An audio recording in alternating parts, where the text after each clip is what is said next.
एक बार घोड़ा अपना काम करके अस्तबल में वापस आ गया था। वो बहुत ज़्यादा थका था। उसने उस दिन बहुत ज़्यादा काम किया था। वो ना रेस्ट करना चाहता था। रास्ते में ना उसको उसके अस्तबल में एक बिल्ली आई उसके पास, और बिल्ली से उसने कहा कि तुम इतने परेशान क्यों हो। उसने कहा कि कोई बात नहीं बहन, मैं ना बहुत ज़्यादा थक गया हूँ और मैं ना आराम करना चाहता हूँ। तो मैं नहीं चाहता ना कि मुझे कोई परेशान करे, इसलिए तुम भी यहाँ से चली जाओ, क्योंकि आज मैंने बहुत ज़्यादा काम किया है और मुझे कल उससे 2 गुना काम करना है। और वही बात उसने बिल्ली को बताई, तो बिल्ली आगे चल के बिल्ली के रास्ते में उसे लोमड़ी मिली।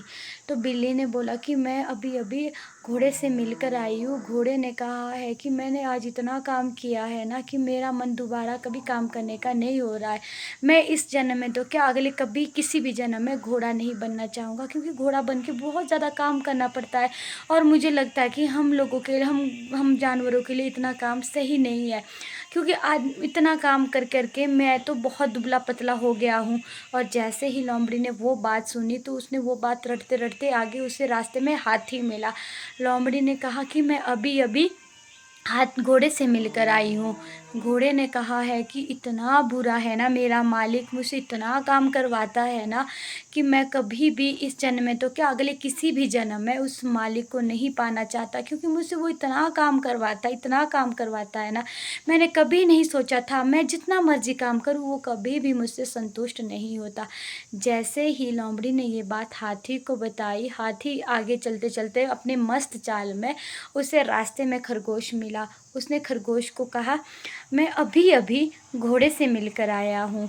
घोड़े की स्थिति देखकर तो मुझे भी रोना आ गया है। घोड़ा तो इतना परेशान है ना, वो ये बोल रहा है कि मैं इस मालिक को बदलना चाहता हूँ। इस मालिक ने मुझे इतना परेशान कर दिया कि मुझसे कभी भी सेटिस्फाई नहीं होता।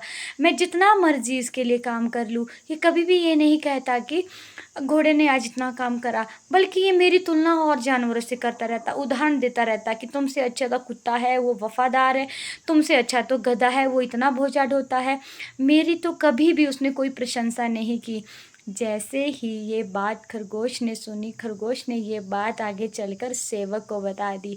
सेवक को बताया उसने कि घोड़े से मैं अभी मिलकर आया हूँ। घोड़े ने कहा है कि मैं इतना परेशान हो गया हूँ ना अपने मालिक से कि मैं सब जानवरों को बोल दूंगा कि आप काम करो तो उस मालिक के पास ना करो। ये मालिक इतना मारता, इतना पीटता है ना, बदले में काम तो लेता है लेकिन देता कुछ नहीं है। मैं क्या किसी भी जानवर को इस मालिक के पास नहीं रहने दूंगा। इसीलिए मैं आज अभी ही एक सभा बुलाऊंगा, अपने सारे जानवरों को इकट्ठा करके, और कहूंगा कि इस मालिक के पास ना रहे। तब देखता ये मालिक कैसे अपनी अकड़ दिखाता है और इसका काम कैसे होता है। जैसे ही दोस्तों मालिक ने ये बात सुनी, तो उसने एकदम से घोड़े को इंजेक्शन लगा लिया जहर वाला, और घोड़ा मर गया। ठीक यही स्थिति हमारी होती है। हम किसी को बात बताते हैं ना, उस इंसान के पास इतनी बुद्धि नहीं होती है कि वो हमारे बात को अपने तरीके से समझे। वो अपने तरीके से समझता है, हमारे तरीके से नहीं।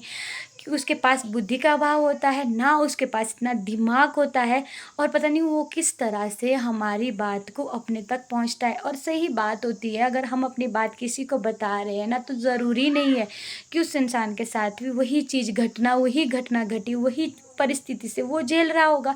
हमारी बात, अगर हम अपनी बात किसी को बता रहे हैं ना, हमारी बात सिर्फ वही इंसान समझ सकता है जिसने वो दौर गुजरा हो, उस दौर से वो गुजरा हो, उसने वो दौर जिया हो, वरना हम हंसी के पात्र बनेंगे। इसीलिए अगर हम अपनी बात किसी को बताते हैं ना, हमें अपनी बात उस इंसान को बतानी चाहिए। एक तो अगर वो विश्वास के पात्र हो, दूसरा अगर खुद वो उस परिस्थिति से गुजरा हो।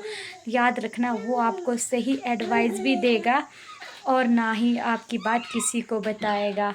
अगर कहीं कोई बात किसी को बतानी है ना, तो याद रखना, सबसे पहले हाथी को बिल्ली मिली थी।